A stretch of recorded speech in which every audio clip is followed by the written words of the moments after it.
Pemirsa, kami mendapatkan informasi mengenai Syekh Ali Jaber yang ditusuk orang tak dikenal di Masjid Falahuddin, Lampung. Dan untuk mengkonfirmasinya kami akan menanyakan langsung dengan Syekh Ali Jaber yang sudah tersambung melalui sambungan telepon. Assalamualaikum Syekh Ali Jaber. Waalaikumsalam warahmatullahi wabarakatuh. Bagaimana kondisi Syekh saat ini?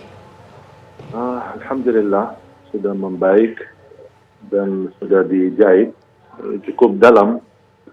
Hampir kurang lebih 10 jahitan, ada 6 di dalam dan 4 di luar. Astagfirullah. Syekh, itu posisinya ditusuk di mana? Di bagian mana? Di ototnya bagian tangan kanan, bagian atas. Oke, ini bisa diceritakan kronologi kejadiannya Syekh? Ini di Masjid Salahuddin seperti kegiatan biasa. Kita ikut safari dakwah dan saya mengawali acara untuk jamaah untuk jaga protokol kesehatan, jaga jarak. Kemudian saya memanggil seorang anak usia 9 tahun untuk tes bacaannya, karena dia kan ikut wisuda. Dan sambil saya bantu dia untuk memperbaiki bacaannya, meluruskan hurufnya. Dan begitu selesai, saya minta HP-nya ibu si anak ini untuk foto bersama lah buat kenang-kenangan. Ternyata ibu ini HP-nya full, nggak bisa foto. Makanya saya minta sama jamaah menarah ke kiri, jamaah boleh pinjam HP-nya. Kasihan anak ini biar bisa dapat foto sekalian. Mudah-mudahan menjadi anak hafizah. Pas saya fokus ke kiri, kemudian menarah sekalian ke kanan untuk melihat siapa jamaah yang membawa HP-nya pinjam. Tiba-tiba di atas panggung ada orang lari. Kemudian karena posisi panggung ini cukup dekat dengan jalan.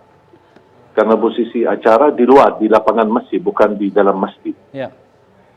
Makanya orang berlaku itu cukup gampang untuk bisa masuk. Karena tidak ada terhalang dengan jamaah atau kursi-kursi.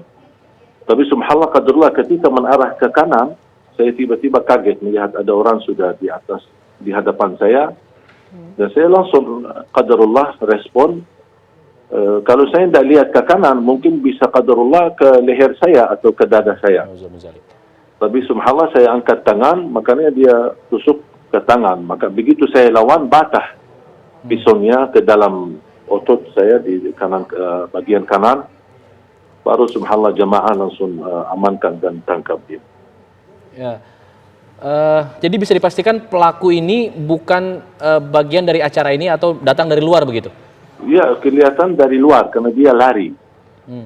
Dia lari. Cuman ke posisi jamaah cukup fokus karena kita lagi bukan lagi ceramah tapi lagi diskusi dengan jamaah, berdialog dengan jamaah. Makanya jamaah banyak fokus ke saya, tidak memperhatikan. Dan ini kejadian pertama kali barangkali, apalagi posisi saya di panggung cukup dekat jalan gitu. Iya, bisa dipastikan Syekh pelaku ini benar-benar satu orang? Yang kita ketemu tadi satu orang.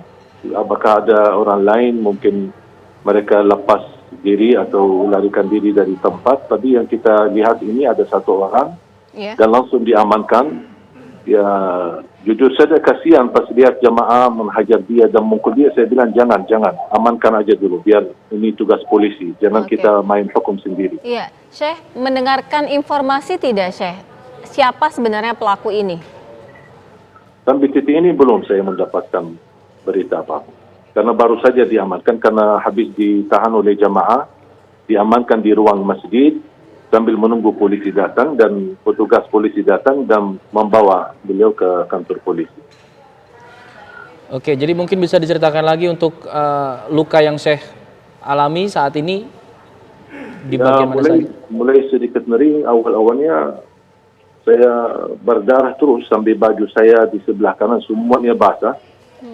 Karena darah, kata dokternya cukup banyak yang keluar. Sambil bajunya semua basah, terpaksa saya lepas baju dan lukanya cukup dalam.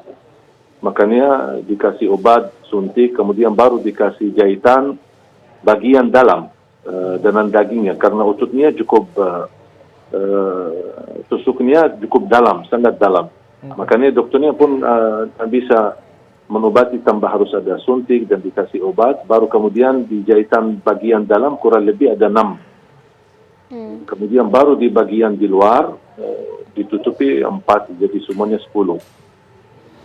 Syekh, mungkin bisa diinformasikan juga untuk profil pelaku ini seperti apa, mungkin ciri-cirinya atau dia mengenakan apa yang ia bawa pada saat itu. Nah, saya lihat anak itu masih anak muda banget ya. Mungkin diperkirakan 20 tahun lah. Ya. Orangnya kurus banget. Jadi saya merasa orang ini kalau saya lihat ya dari wajahnya dia ketika saya berhadapan dan diamankan, nampaknya bukan mudah untuk melakukan hal seperti ini. Pasti ada kedorongan atau ada yang menyuruh atau ada apa ya gitu. Jadi karena saya lihat dari segi, mohon maaf, fisiknya, dari segi ini tidak mungkin dia bisa dengan cara mudah.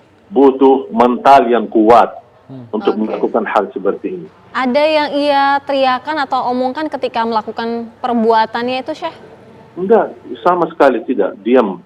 Hanya diam, cuman ketika dia angkat pisunya, dan subhanallah pas panitia kebetulan ada banyak yang sudah shoot, ada video live, ada yang lagi live, ada yang lagi rekam. Pas saya lagi berlangsung ceramah, jadi semua terekam ini mulai dari titik awal sampai akhir. Ini terekam semua, jadi beliau tidak berbicara apa-apa.